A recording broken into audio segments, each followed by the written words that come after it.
The house that held everything. The hardwood floors gleamed in the afternoon light, polished to perfection like they had been every Saturday for the past 15 years.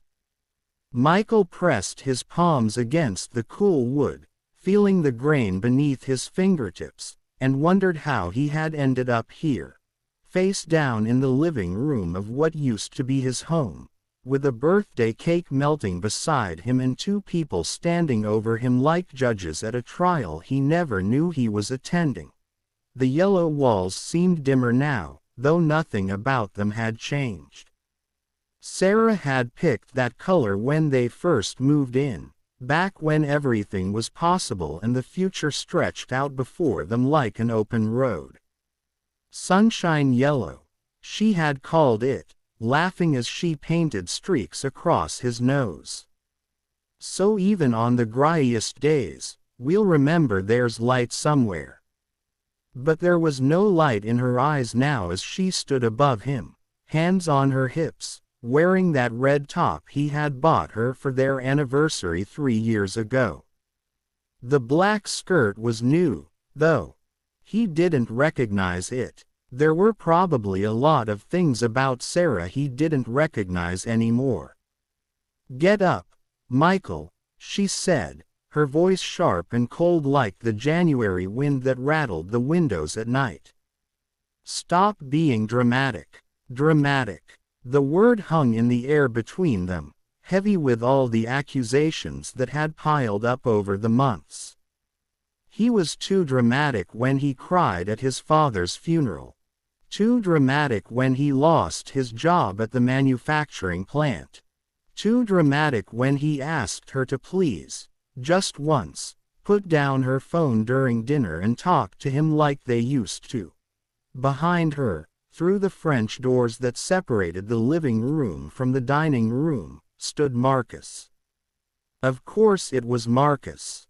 Michael had known for weeks, maybe months if he was honest with himself. The late nights at the office. The new perfume. The way she smiled at her phone screen, her face glowing with a happiness that used to be reserved for him. Marcus wore a charcoal suit, expensive and perfectly tailored, the kind of outfit Michael could never afford even when he was working. The kind of outfit that announced success and stability and everything Michael had failed to provide. Marcus had his hand on his rolling suitcase. Burgundy leather, monogrammed, the wheels probably cost more than Michael's entire wardrobe. The birthday cake sat inches from Michael's face, its frosting already starting to melt and cool on the hardwood. "Happy birthday, Michael," it said in blue icing, the letters slightly crooked because Sarah had always been better at many things, but never at decorating cakes. That had been his job, back when they celebrated things together. Back when birthdays meant something more than another year older and another year further from the dreams they had shared. 43 years old today. 43 years, and this is where he had landed. The ceiling fan rotated slowly above them, its blades cutting through the stale air of late summer in Ohio. Outside, through the picture window that looked out onto Maple Street, he could see the Hendersons, car pulling into their driveway. Normal people coming home from normal errands, their normal lives intact and functioning. Did they know? Did the whole neighborhood know that Sarah was leaving him? That she had already left him? Really, months ago when her heart walked out the door even though her body stayed. "I made you a cake," Sarah said, and there was something in her voice now, not quite guilt, but maybe its distant cousin. Obligation, perhaps. "I wanted to do one last nice thing before." The word dangled between them, unfinished and terrible. Before she moved out. Before the divorce papers arrived. Before Marcus took his place in her life, in her bed, in the future that was supposed to be theirs. Michael had come home from his brother's house an hour ago, where he'd been helping patch a roof leak. His brother Tom had asked him to stay for dinner, but Michael had declined. It was his birthday, and despite everything, some part of him hoped that Sarah might remember. That maybe they could sit together, just the two of them, and try to find their way back to something that resembled what they used to have. Instead, he'd walked through the front door to find suitcases in the hallway. Sarah's suitcases. And then Marcus, emerging from their bedroom, his and Sarah's bedroom, carrying a box of her things like he had every right to be there. "What's going on?" Michael had asked, though he knew. God, he knew. Sarah had looked at him then, and for just a moment, he saw the girl he had married 20 years ago. The girl who had cried when he proposed at the county fair, right there by the Ferris wheel with the lights spinning around them and the smell of funnel cakes in the air. The girl who had promised to love him in sickness and health, for richer or poorer. They had definitely gotten the poorer part right. "I'm leaving," she had said simply. "I can't do this anymore, Michael. I can't be the only one holding everything together." The words had hit him like a physical blow, even though he'd been bracing for them. "I've been trying," he'd said, hating how weak his voice sounded. "I've been applying for jobs every day. It's not just about the job," she'd interrupted. "It's about everything. You've given up, Michael.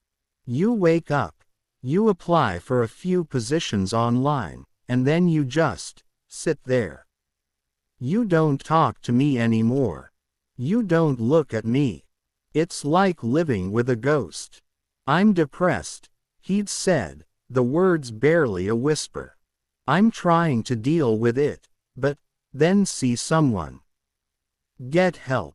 Do something instead of just collapsing under the weight of it all and expecting me to carry both of us." She was right, of course. She was always right. That was part of the problem. Michael had been drowning slowly for months, the water rising an inch at a time, and he'd been too proud or too scared or too broken to reach for a life preserver. He'd told himself he could handle it. That real men didn't need therapy. That he just needed to land a job, and then everything would be okay. But while he was drowning, Sarah had been drowning too. And Marcus had been there with a boat. "I made you a birthday cake," Sarah had said then, her eyes shining with unshed tears. "One last birthday together. I thought we could, I don't know, end things on a better note." That's when Michael had seen it, sitting on the kitchen counter. The lopsided cake with its melting frosting. The cake she had made even though she was leaving him. The cake that was supposed to be a kindness but felt like a eulogy. Something inside him had snapped. Not in anger. He was too tired for anger. But in a desperate, aching need to make her see.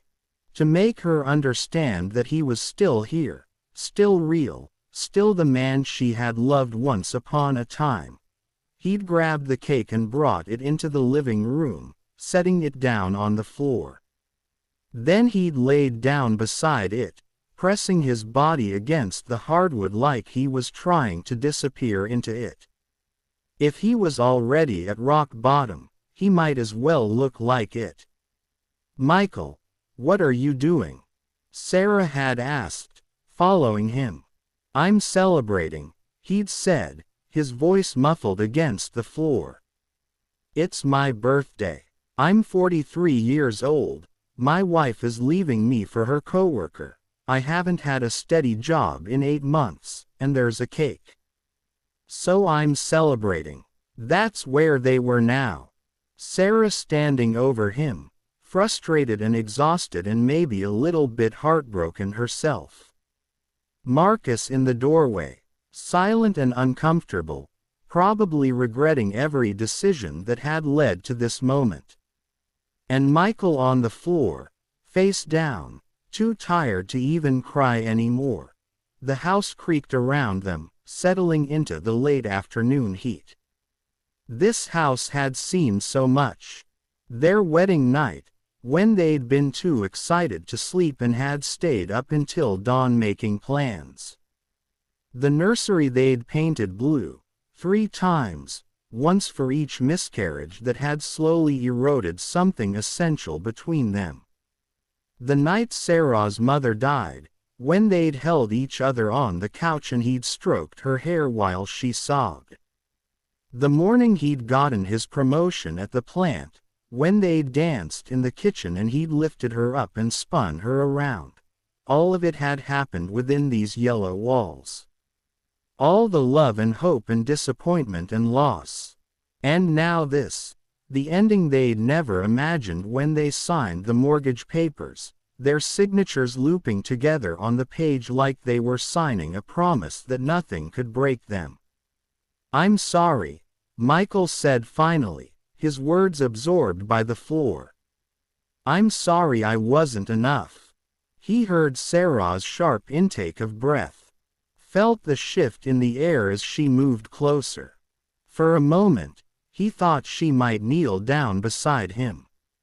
That maybe this was all a terrible nightmare and he'd wake up and things would be different, but she didn't kneel.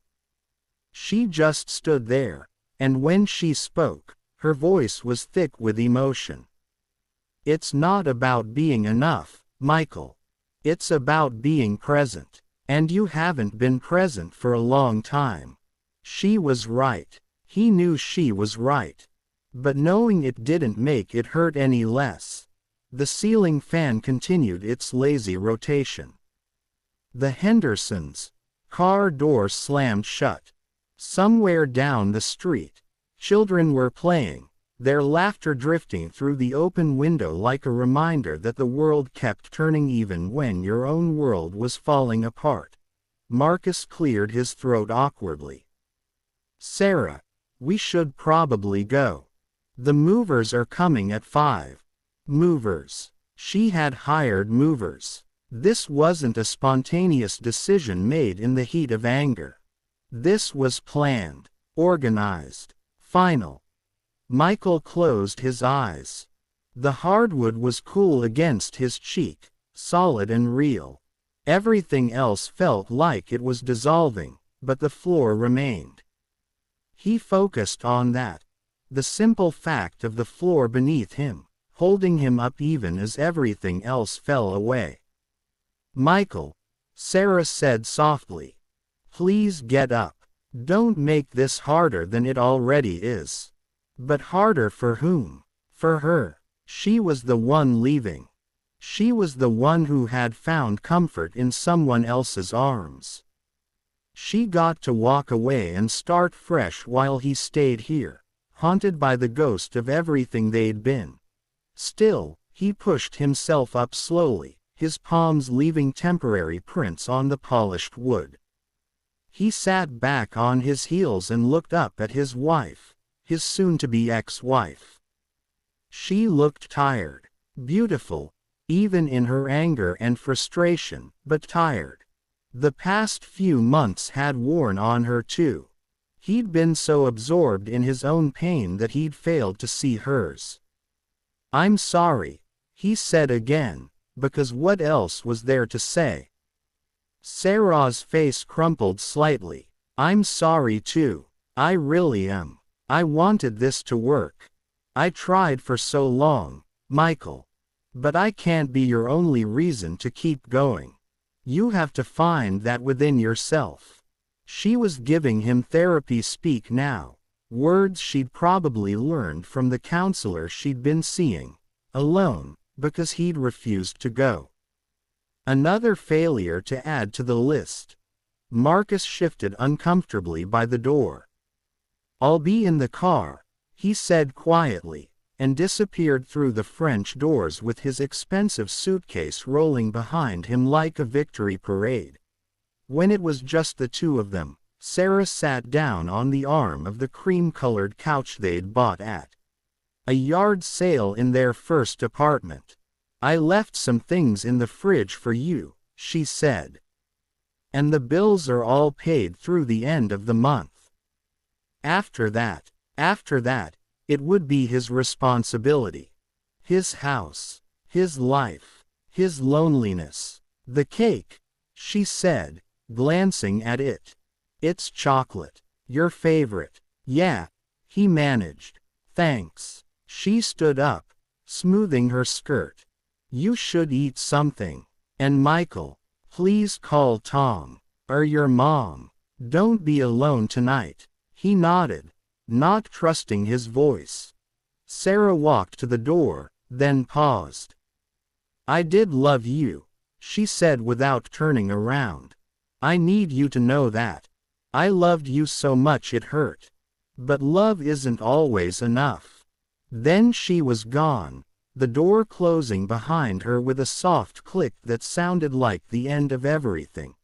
Michael sat there on the floor beside his birthday cake, alone in the house that had once been filled with possibility. The yellow walls seemed to mock him now, all that sunshine having led nowhere but here. Outside, he heard Marcus's car start up. Heard it pull away from the curb, carrying Sarah toward whatever future she'd chosen. A future that didn't include him. The ceiling fan spun. The Hendersons' dog barked. Life continued, indifferent to his pain. After a long time, Michael reached over and dragged a finger through the frosting of his birthday cake. He brought it to his mouth. It was too sweet, the way Sarah always made it, and the chocolate was starting to taste slightly off from sitting out too long. He ate it anyway, sitting alone on his living room floor. Because it was his birthday and there was cake. And sometimes that's all you have. A melting cake and an empty house and the faint hope that maybe, somehow, tomorrow will be different. But deep down, in the part of himself he tried not to examine too closely, Michael knew that tomorrow would be exactly the same. The same applications to jobs that would never call back. The same empty rooms. The same crushing weight of all his failures pressing down on him. The same floor, cool and solid beneath him, holding him up whether he deserved it or not. He took another bite of cake, and this time, finally, he let himself cry.